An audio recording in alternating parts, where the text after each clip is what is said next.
টানা বৃষ্টি ও বন্যার কারণে সরবরাহে ব্যাঘাত ঘটায় শাকসবজির পাশাপাশি হু হু করে বাড়ছে কাঁচামরিচের দাম। বেশ কিছুদিন ধরে ২০০ টাকার ওপরে থাকলেও তা এখন ৩০০ ছাড়িয়েছে।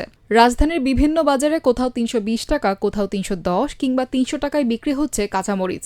বিক্রেতাদের দাবি, বৃষ্টির কারণে মরিচ দ্রুত নষ্ট হয়ে যায়। এছাড়া অন্যান্য সবজির সরবরাহ অনেক কম। এতে করে বেকায়দায় পড়েছেন সাধারণ মানুষ।